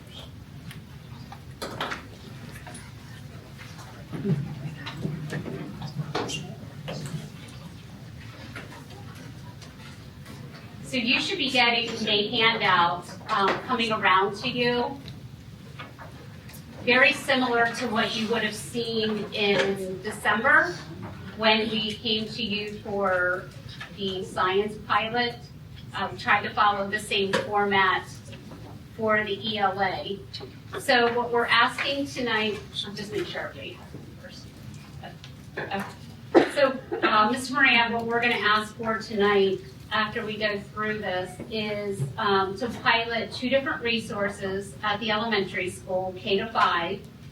These two resources that we're asking about, it's Wonders 2023 and Into Reading, have both been vetted by our ELA committee. They have gone through all the resources. We've met with the vendors of both companies. We actually met with the third company. We opted not to pilot them.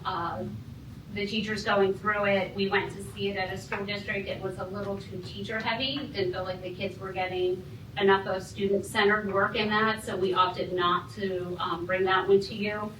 But what we're looking at, they really went through this process for the first half of the year. I want to say we probably started even kind of over the summer.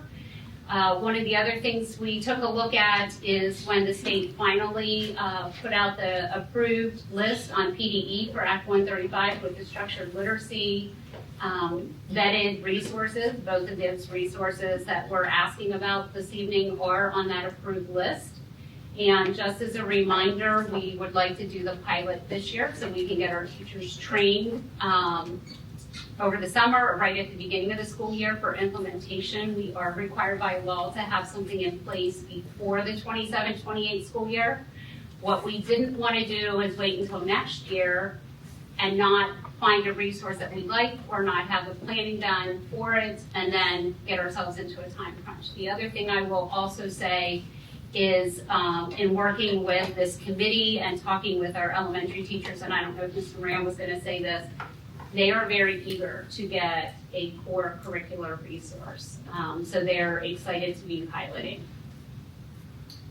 That concludes my But report. excitement might be a bit of a stretch, but they are eager to do this. So no, Dr. Berryman did really bring a great summary to what I was going to talk about. So I was gonna say, I was wondering where you were gonna. I will choose to elaborate a little bit more, but she has hit most of the key points that we want to talk about tonight. And we've been working on a serious note. We have been working very collaboratively together on this and working with the ACES team.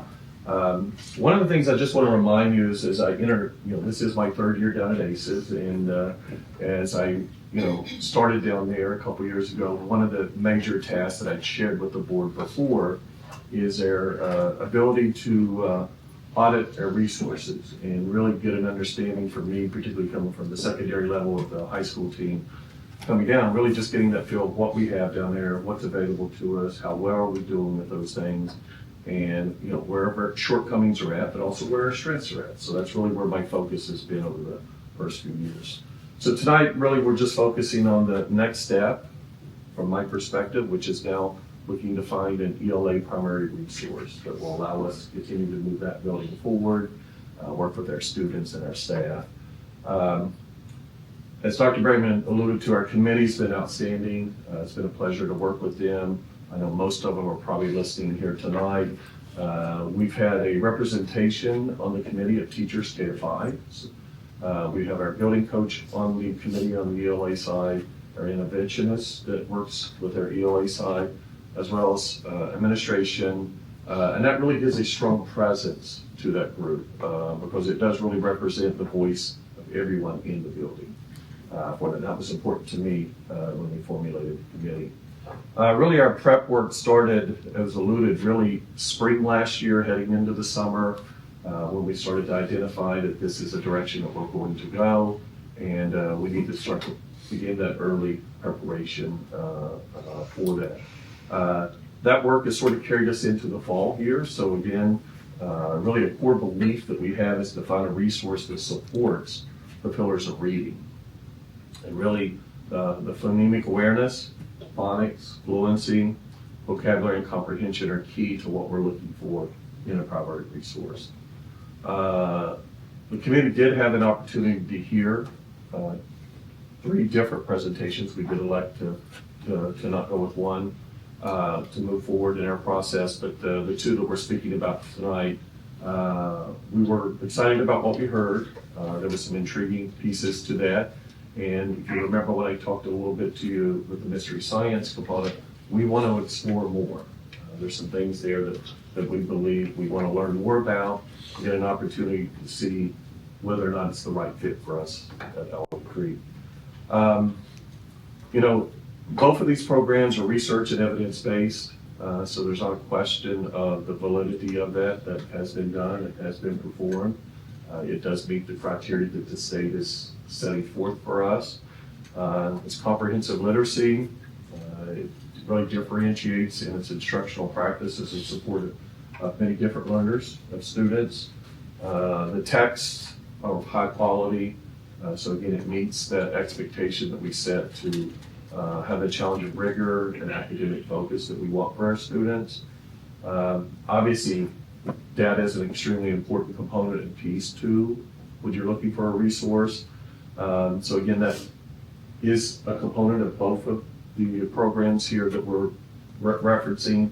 And again, that data is really something that does drive our instructional decision making. So that's a key component to any successful student, teacher, school. And then obviously technology, as Dr. Naylor alluded to a little bit earlier, it does integrate with technology, and the resources are both from a digital component to what I would call the old-fashioned paper pencil component. So we're looking for the right balance of those things in any resources that we're looking at. Really, both of those resources do support the science of reading. That's something we continue to talk about, continues to be out there. And really our hope with this next step, it gives us a chance to align our K-5 ELA practices through teaching and learning experiences of our students, really to be able to pull that together across the board, both horizontal and vertically with their staff and grade levels. So really, all we're asking tonight, very similar to the mystery science, is just asking for that permission from the school board to explore the resource further. I go back and say again, it's not something that we're adopting tonight. It's not something that we're locking ourselves into. It is something that we're going to continue to explore, seek out some of those additional answers that we need. And as I alluded, with the mystery science, when we get to that place where we feel strongly that this is our next step, we're coming back to you as a school board to share the reasons why behind that, and then to also seek your permission to allow us to adopt it officially, as we go forward. We'll continue to work on this. We continue to meet as a committee. We do discuss those resources on an ongoing basis, because again, we try to keep forward thinking in our thoughts. We're looking to, as we enter the phase of a pilot potentially, is selecting those units of study, as we've done with our science already. So now we're looking to potentially do that here with their ELA piece as we get permission to move forward in a pilot. And really when we talk about where we're at in the middle of the school year, when we choose our pilot and we choose what the focus is going to be on, it's really going to be aligned to our current content and our current standards. So again, we're not really looking to deviate where we're at this point of the year. What we're teaching our students and what we're focusing on is really what the focus of the pilot will be as well for them. So, the budget has been mentioned a few times throughout tonight. So again, anytime you talk about budgeting for a primary resource, everything does cost money and does come at a price, but also we're going to stick with that process the same as we did with the science. We're looking for fidelity of it by our staff and whatever we do choose to do, whether it's the pilot or once we do adopt. It's got to be sustainable. It is something that's going to carry us over the next 3, 4, 5, 6, 7 years. So it's important in the decision that we do make. We do have to be able to afford the decision, and we take that very seriously and we take that very highly. The worst mistake we can make is to purchase something we can't afford and we can't sustain. And that would be a disaster, and then that would really set us back a few steps. And we really do want to make sure that whatever choices we do make from a resource standpoint, it is student friendly and it is staff friendly, because again, the engagement piece from students to staff into the curriculum is super, super important. And then really the final piece here is, I just would ask you not to forget that PD is requiring every school in the Commonwealth to have that evidence-based reading resource that has to be in place by the 27-28 school year. So we do have some time before we're there. So I don't feel like we're in a stage of rush, but there is some level of urgency to making sure that we make the right steps forward to put the ELA side of our into the right position to meet that criteria, but also meet the criteria our students need to help them become better leaders for them. So that will officially conclude my report. So if there's any questions for Dr. Berryman or myself, we'll be glad to answer those. So again, we're just asking to go the next step about a pilot. That's really what we're talking about, those two resources. Questions from the board, starting with Ms. Bass. Thank you. So the names of these requested resources is Wonders, that's one of them, right? Correct. And what was the other one? The HMH into reading. Is that an acronym for something? What, just underneath of it, if you look on the thing, that the HMH is the. That's Houghton Mifflin. Yeah, yes. Okay, and Company then, that. and Pillars, So pillars is just the, that foundational piece of what's good reading. What's that foundational piece that makes kids to be successful in learning how to read. It really goes down to those key components. so Pillars isn't a name, is it? No, it's the 5 pillars of structured literacy. So like for Right. any good literacy program, you need to have all 5 of those components. So, by any chance, did your team look at any other possible resources, like Wilson or something like that? Well, Wilson is a tier 2 or tier 3 intervention. Which tier do we need? We need tier 1. So this is a tier 1. Every student gets instruction through this resource. So there's a couple of resources that we currently use that are tier 2 that do give us good results. And so we'll have to use those just a little bit differently. But what we're looking for is a tier 1 resource. Okay, McGraw-Hill and Houghton Mifflin for years, many, many years, have been well known to be not necessarily follow the science of reading. They're much more what's been referred to as whole language, right? Yeah, I mean years ago. So that's why I'm a little hesitant when I see McGraw-Hill and Houghton Mifflin because they're good products, but they, in regards to the science of reading, unless they've changed. Well, I think that companies have had to change because of some of the research that's come out and the number of states. Like, we're not the only state that has passed legislation that we have to go through the structure literacy and using the science of reading. So I think they've had to change. And they were vetted, again, through PDE. They went through, and without pulling it up, they went through a couple of different organizations to vet them. Okay. And even when you look on some other state websites, they're also approved on most of the other states as well. So I went on and I looked at a couple of different states just to make sure it wasn't only on Pennsylvania's and somehow we shortcutted the system or something. But yeah, they were both on there. Good to know, thank you.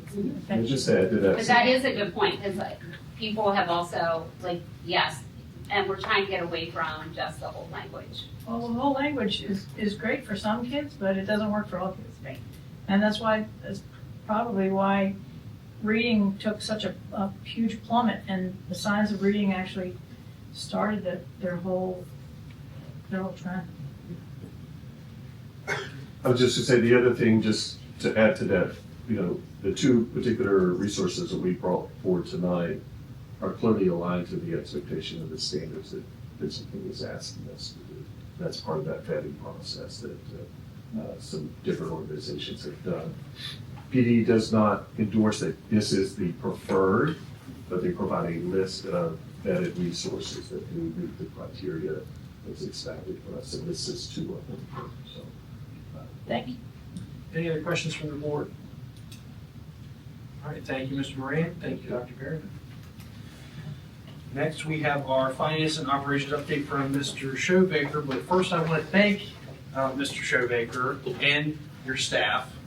There's one more time for the very clean and great audit that we had. I know you spent months working on that with the auditors, and it's a very great accomplishment that we're lucky enough that you guys pretty much knock out for us every year. So we appreciate that and all of your hard work and your time. Thank you. Yeah, we spend a lot of time on the audit and try to strive for that every year.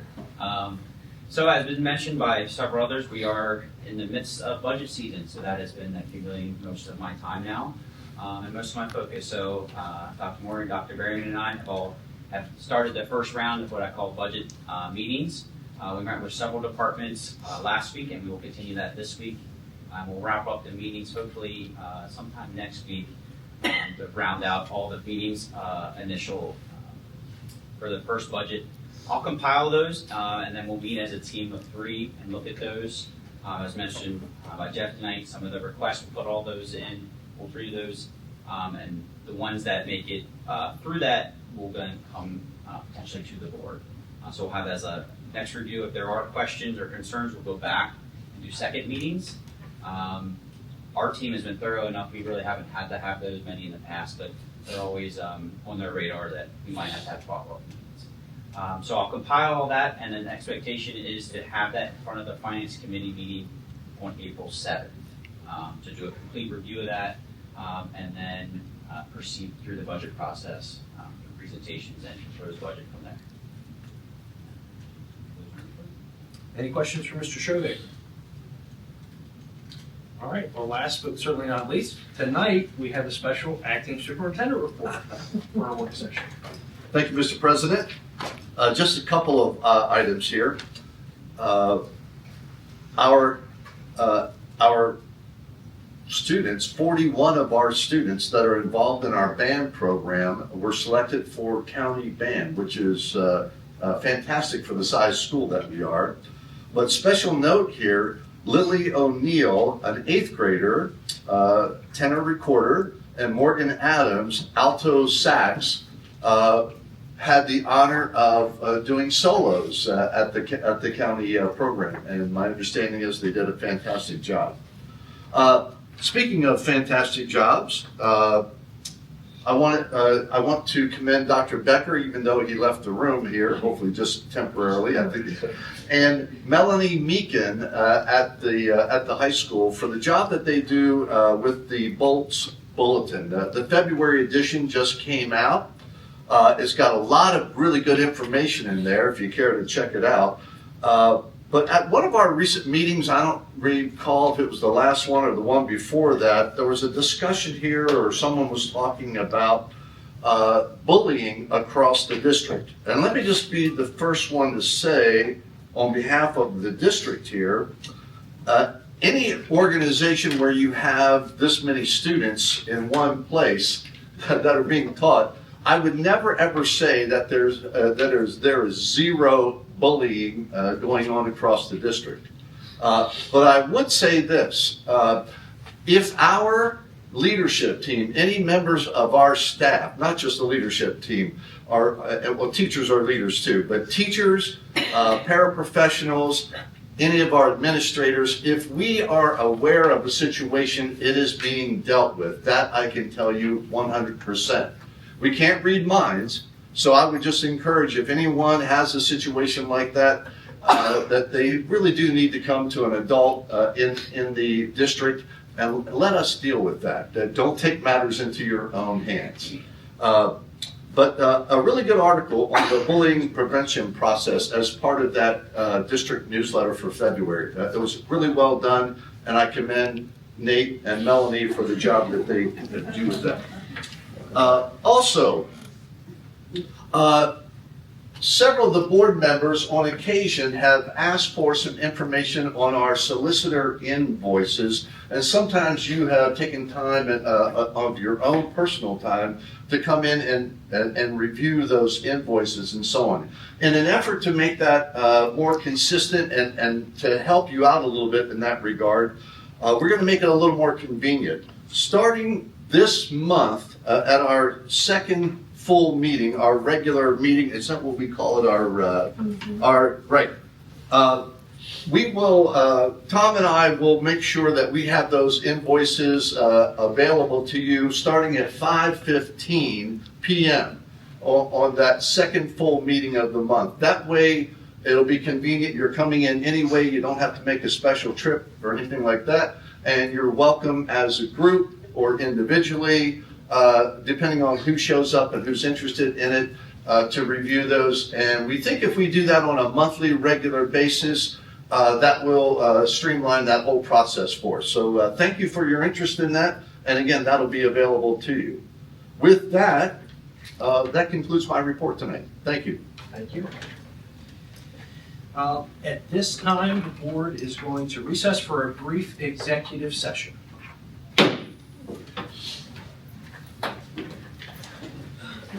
Sounds like Al's office.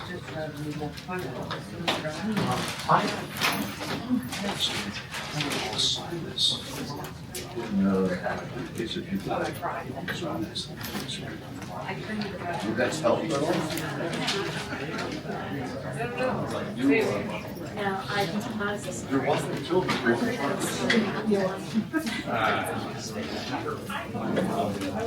Okay.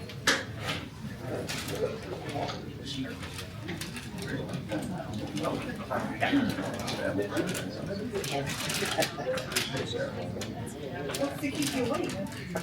I don't know what kind of weird way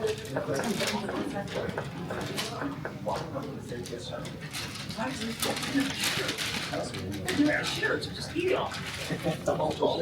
It's a heart.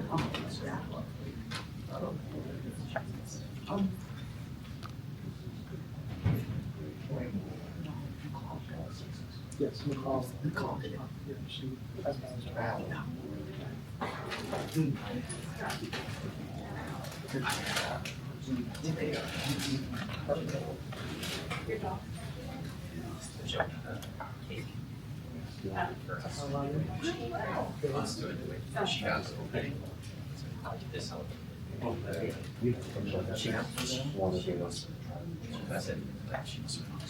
Trying to get up as a mom. Okay.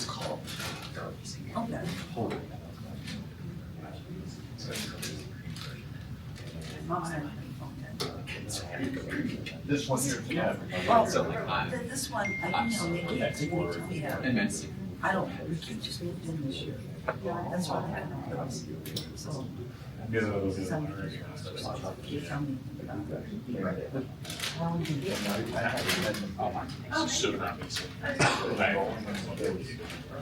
After like a week into the semester, I mean, if they start getting out all the courses, well, technically, that's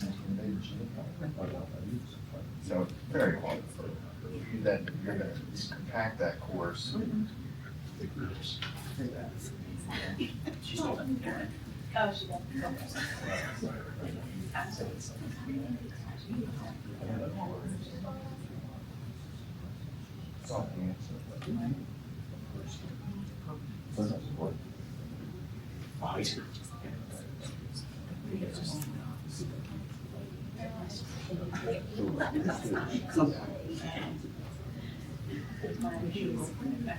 I want to be one of those. That's amazing.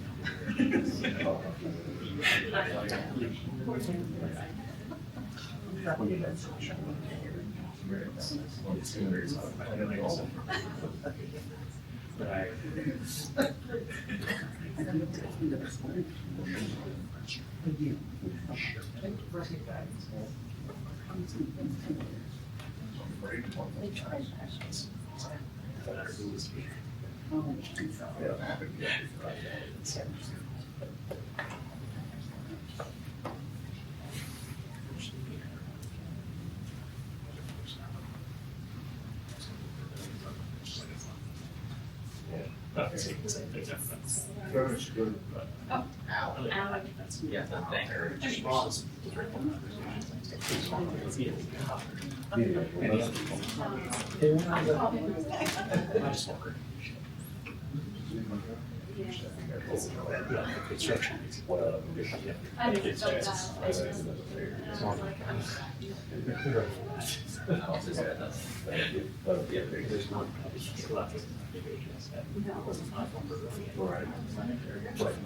How it's like what I'm just gonna think about some stuff. Not like really solve it. So I get back to this. Which will be.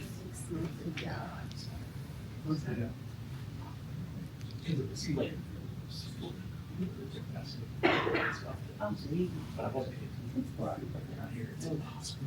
And all the things that happened in 3 or 5 years, like I'm playing like it's impossible. Yeah. Alright. Yeah. Find out some. Okay, I was like, really? Okay, all right.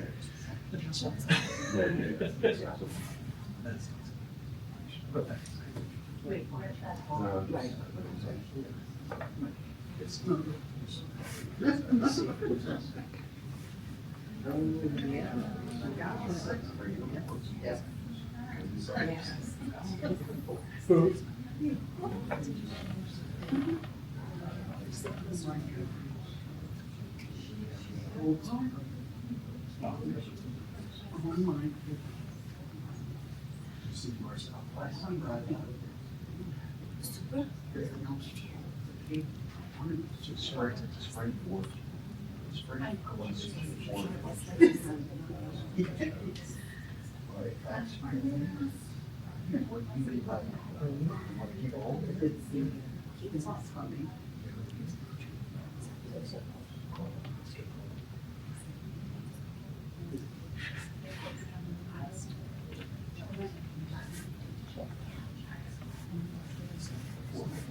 Why don't you down?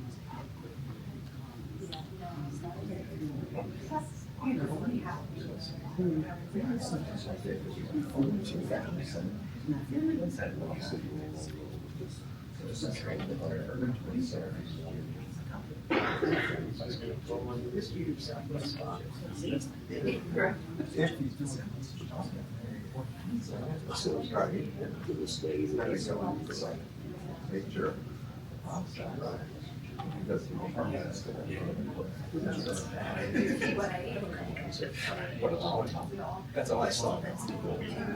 It's all very soccer stuff. He pays for everything.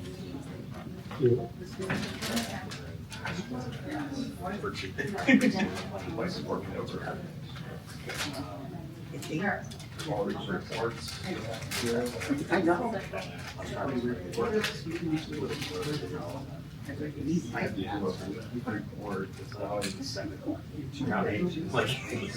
not, like, 11%. So then, ineffective, inappropriate. Oh my God, this guy's crazy. We'll see. All this your breaks, yeah. So it's something.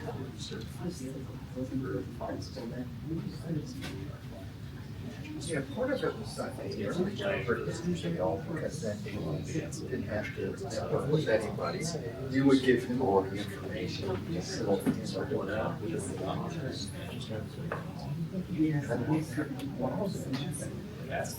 On the end, he's dissertation, every little one, she relates back with it.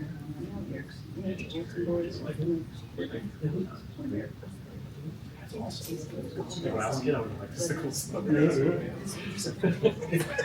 it started to come out. Just stick them in there. There's even those ones where I got to smash out that one.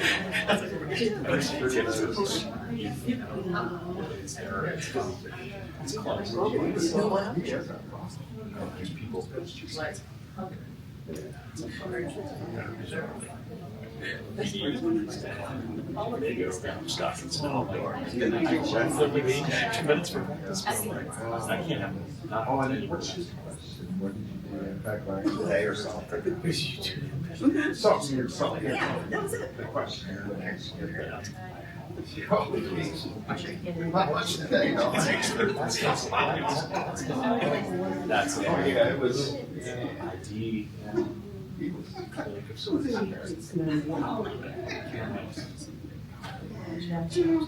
Last time I was like,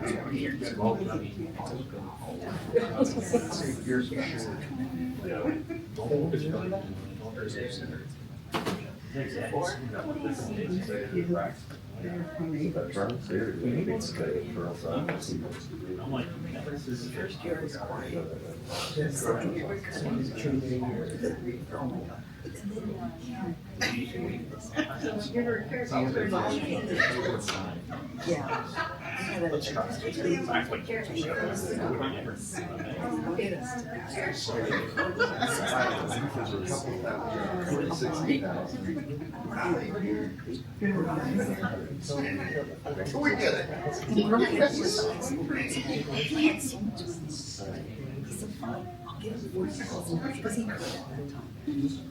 So many. He's like, no, everybody's cutting from their budgets. Something else.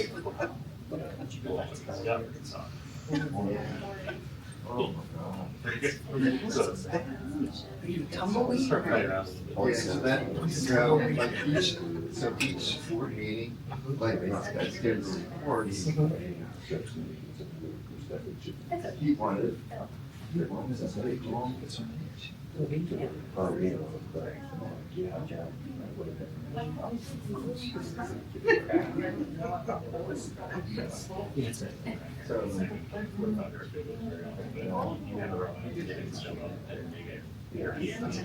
On the regular, it's not like a mass. It's such a nice thing to have, because I. It's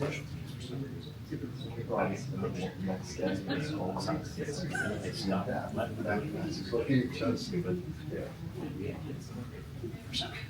it was such a difference. It's so much better. I kept them out there in a job. Report. Oh my God. Show up on his just the one day when you're in stuff. Yeah.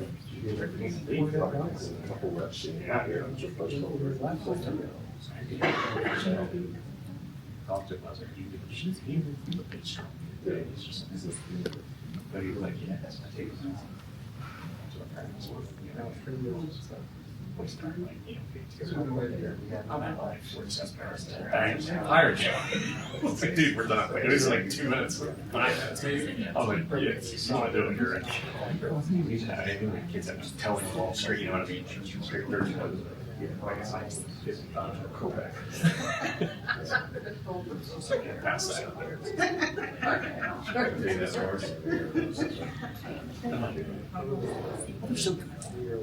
It's much better than this.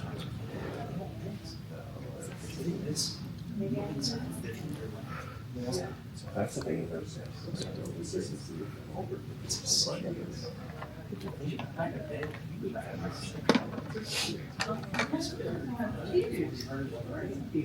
Like seriously, yeah, the kicker is 47. I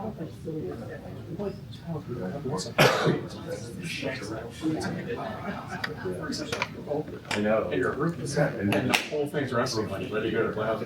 No, every line has just been. Yeah. Well, it was intern out. Yes, that's. Bigger. Yeah, big bear. What could? I think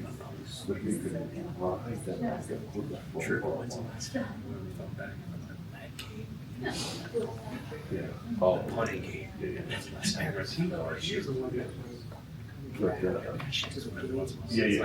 Nobody ever talks. It's your quarterback or something. You can't get it done. Like your Ray guy. Remember Ray guy? Forever.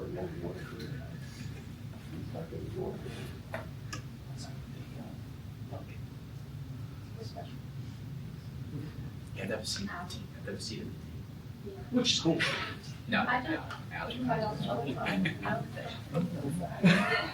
think we probably like. Yeah, people would have. They had to find that nugget once again. I like it very much. Good job. I just was curious. It's all in there. Yeah, I know, I was excited when I walked in. Is it just the same? Is it like all the same? Yeah, well, Thomas is paying. Yeah, mine's a pink one. What did you get? Oh, it's a pound. Yeah, I got a heart. Pink heart. It's adorable. It's gonna go to my kids. You're a good dad. I knew that's where yours was going. I assumed you had it sort of taken care of. I was like, oh, that's what home to the kids. They enjoy it during school when they have to. Yeah, Debbie does. Giving it to her. I do. Not Dunkin', but if I go to like I'll go to the grocery store. I go like Shady Maple that has like the giant long truck. Yeah, no, that's a different story. It's legit. Hold on.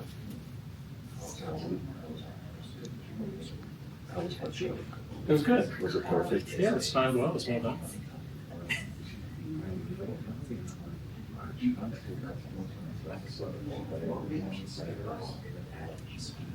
You should just walk up.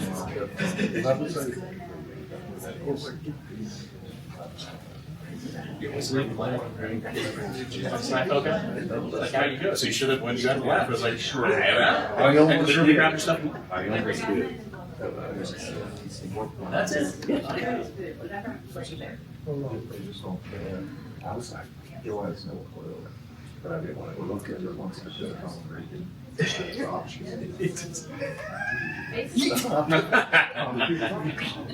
What's I going to say?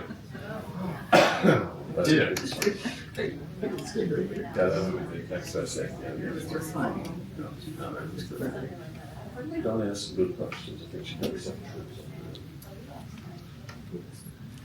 But that's such a good thing.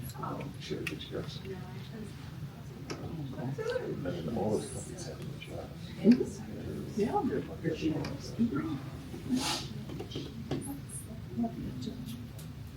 Show groundhog for work today. No, nothing.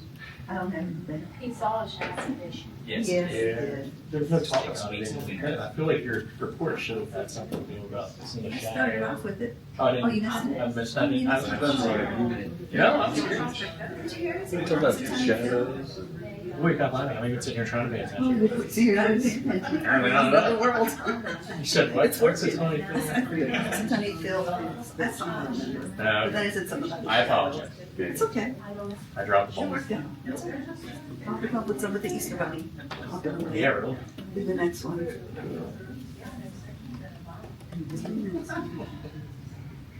No, I didn't. Hey, so. Jefferson. They were both in it, so I went down there. Oh, did you? Well, Joe and I ordered you to sit at Texas versus the meeting. He said Yeah. Girl. But I was sure. Oh, yeah. this is always. So.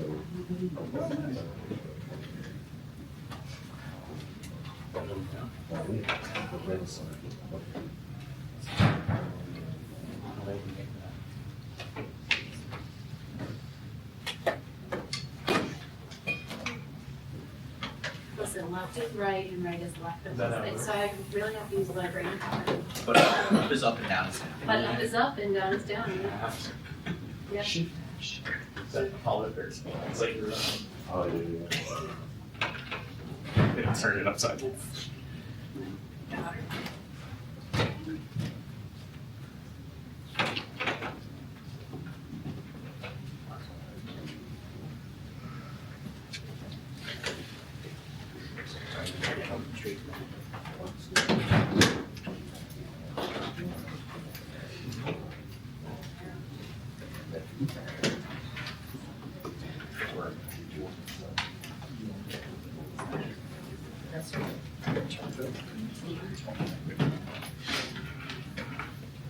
All right, the meeting will reconvene. Mr. Walker? Sure.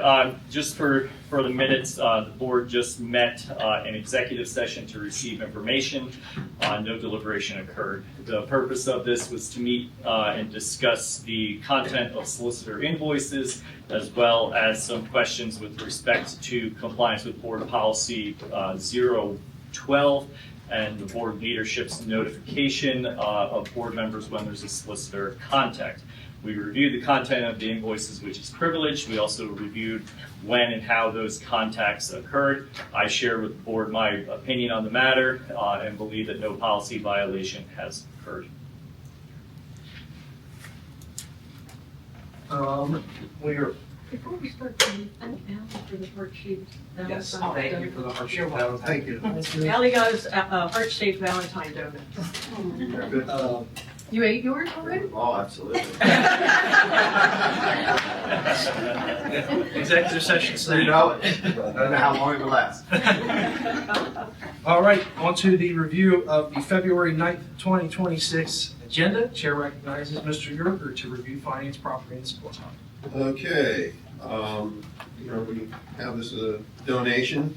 We would always make mention of donations that are made anonymous to the district. And on beyond payment of invoices, general fund checks, cafeteria fund checks, student activity checks, capital projects, co-bond checks, PLGIT checks, and PLIGX 24. Is there any questions or thoughts? I do. Mr. Sullivan? I would really seriously like to know why we can't review any of this stuff that you're talking about, Steve. Why is it unclickable, unreadable? So the payment of invoice reports aren't able to be pulled until the end of the month, and has to be at the end of the month was Saturday, which is after the posting of this current version. So you'll have those. I can forward them as soon as I get all of them, if you'd like to see them before Friday's first. Any other questions from the board? Did you have, Donna has. Ms. Bayless?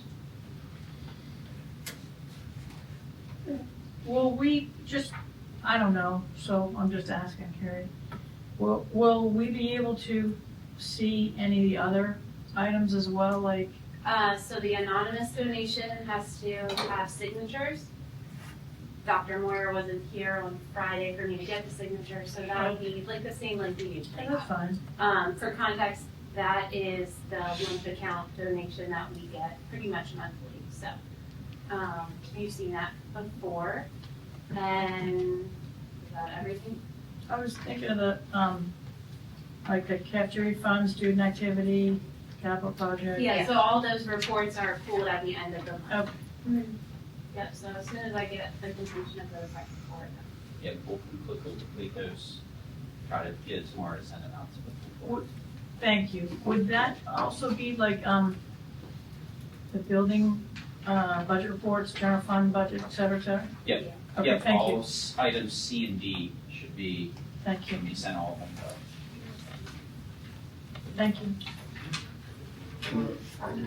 All right, that's it for finance, property, and supply. Under personnel, we have just basic personnel items, hires, retirements, and resignations. We're going to recognize next week our retiring teacher. We have the volunteers, and we have the list of overnight out-of-state trips that includes FBLA and Victor to attend the PASBO conference. Any questions on personnel items? Under curriculum, co-curriculum, and policy, we have the LASD branding guide that Mrs. Becker presented earlier tonight. And we also have the final reading of the board policies and procedures that were listed for first reading last month. Any questions on any of those? I just have clarification on the taxpayer bill of rights. Okay. Dr. Bergman and I looked at that, we were able to find it is Act 50 of 1998, and it's provided in the tax, what is the tax code? Yeah, the PA tax code. So it basically boils down to every taxpayer is obligated to pay all taxes levied by the school district. And then those taxes are either paid or not paid, and the district questions the taxpayer has to fill their tax obligations, but the state also puts out forth what process the school district has to follow to maintain fairness and obligations on both ends. So it's a control that taxpayers have to pay, and if we argue that they're not paying, we can seek retribution for those taxes, and vice versa. If they're claiming that we're falsely going after them, they can support that, and we have to follow and have a fairness to that. That's kind of boiled down into like a 60-page act, so to speak. Thank you. Any other questions on the CCMP report? Ms. Bates? Will we be able to get a copy of that, the taxpayer bill of rights? If you want, it's you can search that. It's Act 50, 1998, but I can also send that out. Yeah. We can send the link to that. I have the link. If you could send me that, that would be great. Thank you. I would appreciate that. Thank you. Yeah, we'll send it to the whole board so they can review it before approval. Thank you. Any other questions? All right, that's the end of the CCMP report, the end of the regular meeting agenda. The board will meet in executive session post adjournment to discuss a matter involving the employment, appointment, termination of employment, terms and conditions of employment, evaluation of performance, promotion, or discipline of a specific employee of the district. Can I have a motion to adjourn? So moved. Do I have a second? Second, Mary Brennan. All those in favor signify by saying aye. Aye. All those opposed say no. Guys have it. Motion carries, and we are adjourned. We're going to executive session right now. Yes. Oh,